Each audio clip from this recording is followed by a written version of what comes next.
This is grade 11, unit 5. We talk about tourism. Okay, the first topic is tourism in Ethiopia. Tourism is travel for a pleasure or learning. ቱሪዝም ምንድን ነው? ለመዝናናት ወይም ለመማር የምናደርገው ጉዞ ምን ይባላል? ቱሪዝም ይባላል። ሶ እዚህ ጋር የሚያወራው ስለ ኢትዮጵያ ቱሪዝም ኢን ኢትዮጵያ ስለሆነ ኢትዮጵያ ሃዝ ሜኒ ቱሪስት አትራክሽንስ ብዙ ቱሪስት የሚስቡ ነገሮች አሏት። ፎር ኤግዛምፕል ላሊበላ ሮክ ሆን ቸርችስ የላሊበላ ውቅር አብያተ ክርስቲያናት አሉ። አክሱም ኦብሊስክስ አሉ፣ የአክሱም ሐውልቶች አሉ። ሰሜን ማውንቴንስ፣ ካልቸራል ፌስቲቫልስ ላይክ ጥምቀት፣ መስቀል፣ ኢሬቻ ብለን የምንጠራቸው በዓላት አሉ። እነሱ የቱሪስት አትራክሽን ናቸው ማለት ነው። ሶ ኤግዛምፕልስ አሉ። ሜኒ ቱሪስት ቪዚት ላሊበላ ኤቭሪ ይር። በየዓመቱ ብዙ ጎብኚዎች ላሊበላን ለመጎብኘት እንደሚመጡ ይታወቃል። ኔክስት ቶፒክ ኢዝ ወርድ ቢልዲንግ ነው። ወርድ ቢልዲንግ ሚንስ ፎርሚንግ ኒው ወርድስ፣ አዲስ ቃላቶችን መመስረት ማለት ነው። ፎር ኤግዛምፕል ቲች ይላል። ሰው ቲች ምን ማለት ነው? ማስተማር ነው አይደል? ሰው መምህር የሚለውን ቃል ለመፍጠር የምናደርጋለን ቲች ላይ ኢአር ሲጨመርበት ቲቸር ይሆናል። ሶ ኢትስ ሆል ኒው ወርድ ማለት ነው። አዲስ ቃል ነው። ቲች ቲቸር፣ ማስተማር፣ መምህር ብለን የምንለው ማለት ነው። ሶ ቱር አለ። ቱር አሁን መጓዝ ነው ወይም መጎብኘት ነው። ሶ ቱሪዝም ሲሆን ደግሞ ዋናው እንትኑን ይሆናል ማለት ቱሪዝም ጉዞውን የምንለው ማለት ነው። ቱር ማለት መጓዝ ነው። ቱር አደረግኩ ሲል ተጓዝኩ እንደማለት ነው። አይ ቱርድ እየተጓዝኩ ነው። ቱሪዝም ሲሆን ደግሞ ጉብኝት እንደማለት ነው። ሶ ኔክስት ዋን ኢዝ ሃፒ። ሃፒ ላይ ሃፒነስ፣ ሃፒ ማለት ደስተኛ ነው። ሃፒ ደስታ፣ ራይት? ሃፒ ማለት ደስታ ነው። ሶ ሃፒነስ ደግሞ ሃፒነስ ይሄ ሃፒነስ ማለት ኢትስ አ ፊሊንግ። ሃፒ ሳይሆን ሃፒ ማለት ደስታ፣ በቃ በአማርኛ ደስታ ነው። ሃፒነስ ደግሞ ከሆነ ሰው የምናየው ፊሊንግ ነው ሃፒነስ ብለን የምንጠራው ማለት ኢትስ አ ኒው ወርድ። ሶ ዴር አር ፕሪፊክስስ ኤንድ ሰፊክስስ ወርድ ቢልድ ለማድረግ። ፕሪፊክስስ የምንላቸው ከቃላቱ በፊት የሚመጡት ናቸው። ከቃላት በፊት አስገብተን አዲስ ቃላት የምንፈጥርባቸው። ሶ ኔክስት ዋን ኢዝ ሰፊክስስ። ሰፊክስስ ማለት ደግሞ እዚህ ከላይ የተጠቀምናቸው ላይክ ቲቸር ላይ ኢአርን፣ ቱሪዝም ላይ አይኤስኤም እንደተጠቀም ነው። እነሱ ምንድን ናቸው? ሰፊክስ ይባላሉ። ከቃላት ኋላ ላይ በመቀጠል አዲስ ቃላት የሚፈጥሩልን ማለት ነው። ኦኬ we have exercise for this one. So build new words from help, govern and develop. So ከነዚህ ሶስት ቃላቶች ላይ ሰፊክስ ወይም ፕሪፊክስ እየጨመራችሁ ሶስት ኒው ወርድስ ፍጠሩ ነው የሚለው። the second one is add correct suffix or prefix. so help, govern እና develop ኒው ወርድ ስትመሰርቱ በእነሱ ትክክለኛውን ወይም ሊገባ የሚችለውን ትክክለኛውን ሰፊክስ እና ፕሪፊክስ እያስገባችሁ ስሩ ነው የሚለው። ሞክሯት ይችን። the next one is importance of tourism. ቱሪዝም ጥቅሙ ምንድን ነው? creates job opportunities፣ የስራ እንትኖችን ይፈጥራል። የስራ እድሎችን በጣም ነው የሚፈጥረው።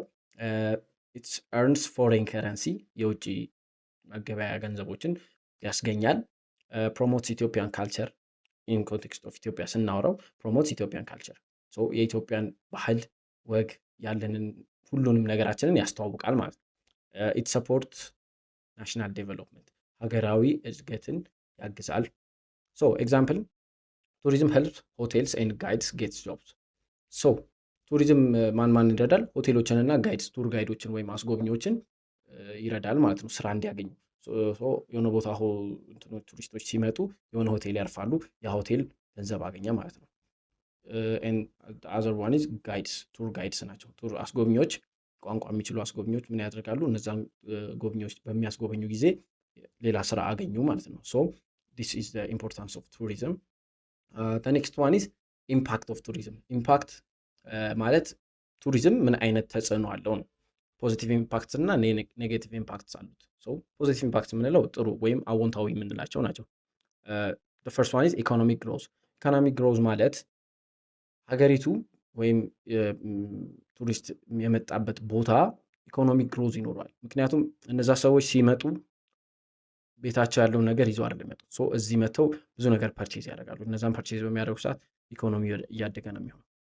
ካልቸራል ኤክስቼንጅ። ካልቸራል ኤክስቼንጅ ማለት የባህል ልውውጥ ማለት ነው። ለምሳሌ አንድ ሰው ከውጭ ሀገር መጣ፣ ከአሜሪካ ኦር አፍሪካ፣ ከናይጄሪያ ኦር ከሰምዌር መጣ ወደ ኢትዮጵያ። ኢትዮጵያ የራሳችን ካልቸራል የራሳችን ያለባበስ ስታይል አለን፣ የራሳችን አመጋገብ ስታይል እኛ ያንን እናሳያለን። እሱ ደግሞ ከመጣበት ሀገር ሌትስ ሴይ ናይጄሪያ የናይጄሪያን የአመጋገብ ስርዓት ያሳየናል ማለት ሶ ዲስ ኢዝ ዊ ኮል ኢት ካልቸራል ኤክስቼንጅ የባህል ልውውጥ እንለዋለን። ኔክስት ዋን ኢዝ ኔጌቲቭ ኢምፓክት። ኔጌቲቭ ኢምፓክት ማለት አሉታዊ ተጽዕኖ የምንለው ማለት ወይም መጥፎ ተጽዕኖ የምንለው ፖሉሽን አለ፣ ካልቸራል ዳሜጅ አለ። ፖሉሽን የምንለው ያው ቱሪስት በሚበዛ ጊዜ ዴር ኢዝ የሚጠቀሙት ብዙ ዌስቶች አሉ። እነዛ ዌስቶች ፖሉሽን ያመጣሉ። ኔክስት ዋን ኢዝ ካልቸራል ዳሜጅ። ካልቸራል ዳሜጅ ላይ መነሳት ያለበት ብዙ ጊዜ ሰዎችን አይተው ይማራሉ። ሶ ያ በዛ ጊዜ ምን ይሆናል? እኛ ከዛ ሰው ያየነውን ነገር አፕላይ በምናደርግበት ጊዜ የራሳችንን ካልቸር እየረሳን ነው ማለት ነው። ሌትስ ሴይ ኤግዛምፕልስ ቱ ሜኒ ቱሪስትስ ሜይ ሃርም ሂስቶሪካል ሳይት። ሂስቶሪካል ሳይቶችን ሊጎዱ ይችላሉ። ለምሳሌ በካሜራ ሊሆን ይችላል፣ ወይ ደግሞ እቃ እየተነካ ሊሆን ይችላል እየተሰበረ። ዳትስ ዋት ዊ ኮል ኔጌቲቭ ኢምፓክት። ኔጌቲቭ ኢምፓክት የምንለው ያንን ነው። ሂስቶሪካል ቦታዎች ላይ በመሄድ ፎቶ በሚነሳበት ጊዜ ያ ፎቶ ስዕሎች ከሆኑ ያደበዛቸው ይችላል ፍላሹ ምናምን። ያ ምን ይባላል? ኔጌቲቭ ኢምፓክት ይባላል ማለት ነው። ሶ ኔክስት ዋን ኢዝ ሜኪንግ ሰጀስሽን። ሰጀስሽን ማለት ሰጀስት ማድረግ ወይም ሀሳብ መስጠት። ኢትስ ላይክ ጊቪንግ አድቫይስ በት ኢትስ ሰጀስሽን። ሀሳባቸው ተቀባይነት ሊያገኝ ይችላል ላያገኝ ይችላል፣ ግን አይዲያስ ነው። በቃ የእናንተን ሀሳብ ለዛ ሰው ማጋራት ነው። ዩዝድ ቱ ጊቭ አይዲያስ ፖላይትሊ፣ ትህትና በተሞላ መንገድ አይዲያን መግለጽ ማለት ነው። ኤክስፕሬሽን ሌትስ ልንጠቀም እንችላለን። ዋይ ዶንት ዊ ወይም ዋይ ዶንት ዩ፣ ሃው አባውት ብለን የምንገልጻቸው ነገሮች ምን ይባላሉ? ሰጀስሽን ይባላሉ ማለት ነው። እዚህ ጋር ምን ይላል? ለምሳሌ ሌትስ ቪዚት አክሱም። አክሱምን እንጎብኝ። ይሄ የኔ ሀሳብ ነው። አብሮኝ ያሉት ሰዎች ላይፈልጉ ይችላሉ፣ ወይም ሌላ ቦታ መሄድ ፈልገው ሊሆን ይችላል። ግን ማይ አይዲያ ኢዝ ቱ ቪዚት አክሱም፣ ሶ ሌትስ ቪዚት አክሱም እላለሁ። ኤንድ ኔክስት ዋን ኢዝ ዋይ ዶንት ዊ ትራቭል ቱሞሮ። ነገ ለምን አንሄድም? ነገ ብንሄድስ ብለን የምንገልጸው በአማርኛ ዋይ ዶንት ዊ ትራቭል ቱሞሮ፣ ነገ ብንሄድስ። ዲስ ኢዝ ኦልሶ ማይ አይዲያ ማለት ነው። እኔ ስናገር አይዲያዬን የምገልጽበት መንገድ ነው። ሃው አባውት ጎይንግ ቱ ላሊበላ፣ ላሊበላ ብንሄድስ ምን ችግር አለ? ዲስ ኢዝ ኦልሶ አን አይዲያ ግን ኢትስ ፖላይትሊ። ሶ ሜኪንግ ሰጀስሽን ማለት ጊቪንግ አይዲያስ ፖላይትሊ ማለት ነው። ኦኬ ዘ ኔክስት ዋን ኢዝ ፎከስ ኦን ራይቲንግ ስኪልስ። ራይቲንግ ስኪላችን ላይ ፎከስ ማድረግ ማለት ነው።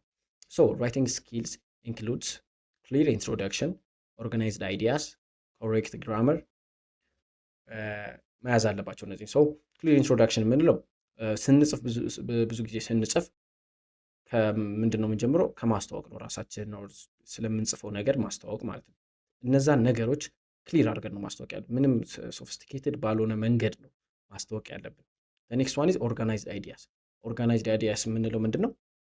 ለምሳሌ አሁን ስለ ኢትዮጵያ ቱሪዝም እያወራን ከሆነ ስለ ኢትዮጵያ ምን ቱሪስት አትራክሽን ቦታዎች አሏት የሚል ከጀመርን መጻፍ ያለብን ያንን ብቻ ነው ማለት ነው። መተን ሌላ ስለ ቱር ጋይድ ወይ ስለ ሆቴል ወይ ስለ ሌላ ነገር ከጨመርንበት ያ ሜስድ አፕ ይሆናል ማለት ነው። ኦርጋናይዝድ አይዲያስ፣ አይዲያዎቹን እያንዳንዱ በየቦታው አንድ አይዲያ ከሌላ አይዲያ ጋር የሚገናኝበትን መንገድ አስተካክለን ነው መጻፍ ያለብን። ኔክስት ዋን ኢዝ ኮሬክት ግራመር። ኮሬክት ግራመር የምንጠቀመው ከኦርጋናይዝድ አይዲያ እና ከክሊር ኢንትሮዳክሽን ውስጥ ነው። እያንዳንዱ ጽሑፍ ውስጥ ኮሬክት ግራመር መሆን አለበት። አይ አም ነው እንጂ አይ አር አንልማ። አይ አም ብለን ኮሬክት ግራመር ተጠቅመን ነው መጻፍ ያለብን ማለት ነው። ኤቭሪ ሲንግል ታይም ስንጽፍ ያንን መጠቀም አለብን። ኦኬ ለምሳሌ አሁን እዚህ ጋር ራይት ሾርት ፓራግራፍ አባውት ቱሪዝም ኢን ኢትዮጵያ ይላል። ስለ ኢትዮጵያ ቱሪዝም ብትጽፉ ፓራግራፍ ምን አይነት ነው የሚሆነው? እሱን ጻፉት እና ሞክሩት። ኦኬ ኔክስት ዋን ኢዝ ተርን ቴኪንግ ነው። ተርን ቴኪንግ ሚንስ ስፒኪንግ ፖላይትሊ ኢን ኮንቨርሴሽን። ፖላይትሊ ማውራት ማለት ነው። ፖላይትሊ ሀሳባችንን መግለጽ ነው። ለምሳሌ ተሰብስበን በምናወራበት ጊዜ ከትልቅ ሰዎች ጋር ወይም ሚቲንግ ላይ ሊሆን ይችላል። ተርን ቶኪንግ ይኖራል። ብዙ ጊዜ ሚቲንጎች ላይ ተርን ቶኪንግ ይኖራል። ተርን ቶኪንግ ላይ ምን አይነት ሩሎች አሉ? ዱ ናት ኢንተራፕት ይላል። ማንንም ሰው ማቋረጥ ልክ አይደለም። ኔክስት ዋን ኢዝ ሊስን ኬርፉሊ፣ በስርዓት ማዳመጥ። ለምሳሌ ኢን ሚቲንግ ቁጭ ብለን እየተነጋገረን የራሳችንን ሀሳብ መግለጽ ብንፈልግ እያወራ ያለውን ሰውዬ በቃ ብለን የራሳችንን አንቀጥልም። እሱ እስኪያወራ ጠብቀን የእሱን ሀሳብ ሰምተን፣ ምክንያቱም እሱ በሚያወራበት ሰዓት የእኛንም ሀሳብ ሊገልጽ ይችላል። መጀመሪያ ማቋረጥ የለብንም። ኔክስት ዋን ኢዝ ሊሰን ኬርፉሊ በስርዓት ማዳመጥ አለብን። and the third one is respond politely ነው ሀሳባችንን መግለጽ ያለው ትህትና በተሞላበት መንገድ እየተቆጣን እየተበሳጨን ሳይሆን ቀስ ብለን በተረጋጋ መንፈስ ነው ማስረዳት ያለብን ማለት ነው። let's say ሚቲንግ ላይ ነን እና ሀሳብ ተነሳ እኛ ያንን እዛ ሀሳብ ላይ የራሳችንን ሀሳብ መጨመር የምንፈልገው ነገር ካለ we will say excuse me may I add something it's my opinion ብለን እንቀጥላለን ማለት ነው። okay so the next one is adjectives ending with ed and ing so ed and ing የምንጠቀመው ed የምንጠቀመው it shows feeling ወይም ስሜትን ለመግለጽ ነው። for example I am interested in tourism ላይ ኢንተረስት አለኝ ወይም ፍላጎቴ ቱሪዝም ነው ካለን ኢንተረስትድ የሚለው ቃል የኛን ፊሊንግ ስሜታችን ነው የሚገልጸው ማለት ነው። the next one is ing ደግሞ describes something አንድን ነገር ይገልጽልናል ማለት ነው። ing ደግሞ የሆነ ነገርን ለመግለጽ ነው የኛን ፊሊንግ ሳይሆን የሌላን ነገር የሱን አቋም ለመግለጽ ማለት ነው። for example let's say tourism is interesting የሚለው ቃል ምን ነው የሚገልጸው ቱሪዝምን ነው የሚገልጸው። ሶ ቱሪዝም መሳጭ ነገር ነው ወይም ደስ የሚል ነገር ነው ስንል tourism is interesting የቱሪዝምን እየገለጽ ነው ማለት ነው።